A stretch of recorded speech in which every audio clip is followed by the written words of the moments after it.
पश्चिम Bengal Asansol girls college के 75 साल पूरे होने के अवसर पर शनिवार को कॉलेज में एक रंगारंग कार्यक्रम का आयोजन किया गया।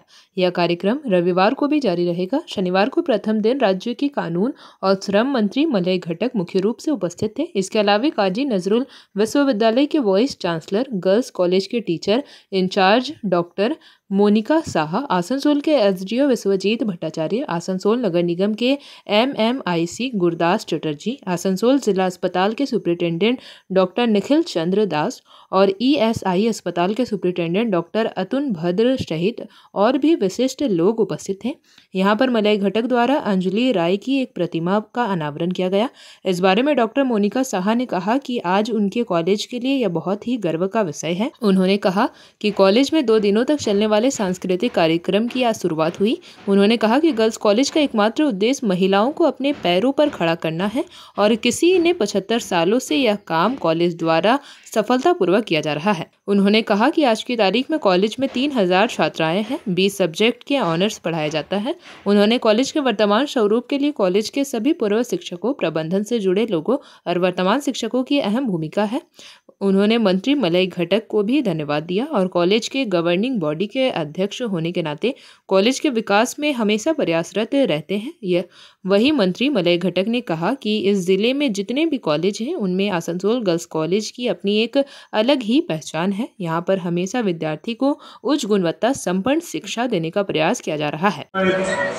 वाइस चांसलर তিনি আজকে আমাদের মধ্যে উপস্থিত আছেন খানতলা কলেজ, কুলটি কলেজের এই কলেজের কিছু প্রাক্তনী প্রথম বেঞ্চেই বসে আছেন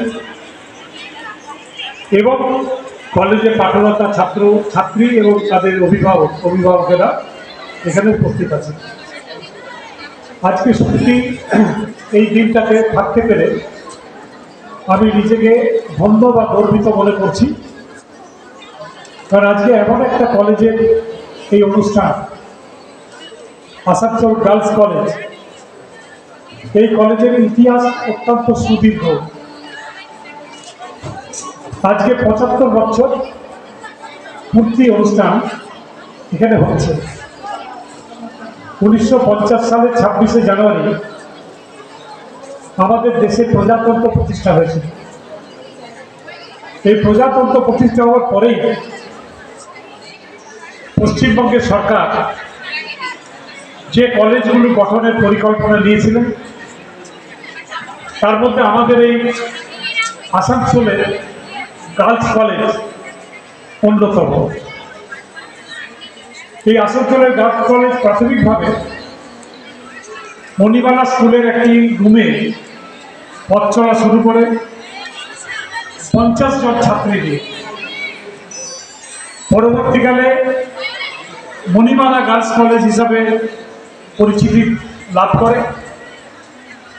এবং তারপরে এই 10 বিঘা জমির ওপরে যে সরকার 10 বিঘা জমি এই কলেজ করার জন্য সেদিন দিয়েছিলেন, সেই জমির উপরে আসানসোল গার্লস কলেজ এটা শুরু হয়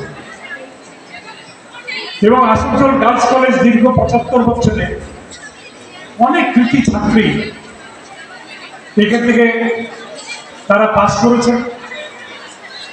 দেশের বিভিন্ন গুরুত্বপূর্ণ জায়গায় তারা অধিষ্ঠিত ছিলেন, আছেন এবং হয়তো ভবিষ্যতেও থাকবেন। আসানসোল গার্লস কলেজ সম্বন্ধে বলতে গেলে যার কথাটা না বললেই নয়, তিনি কিন্তু হচ্ছেন অঞ্জলি রায়। এই কলেজে দীর্ঘদিন তিনি প্রধান শিক্ষিকা হিসাবে দায়িত্ব পালন করেছেন। বিশেষ করে আমরা যখন ছাত্র ছিলাম, আমরা যখন কলেজে ইউনিভার্সিটিতে পড়াশোনা করেছি, সেই সময় এই কলেজকে একটা অন্য মাত্রায় তিনি কিন্তু পৌঁছে দিয়েছিলেন এবং আমি ধন্যবাদ জানাই বর্তমান টিচার ইনচার্জ বা এর আগেও যারা ছিলেন এই আসানসোল গার্লস কলেজকে। আজকের দিনেও আমার মনে হয় আমাদের জেলায় খালি নয়, আমাদের রাজ্যে যে কটা গার্লস কলেজ আছে তুল্যমূল্য বিচার করলে কিন্তু এই কলেজের স্থান সেই সমস্ত কলেজের প্রায় প্যারালাল অথবা সমান। তাই Asansol girls college JP Bharat live, Bharat की बात जेपी के साथ। वीडियो को लाइक करें, शेयर करें और चैनल को सब्सक्राइब करें।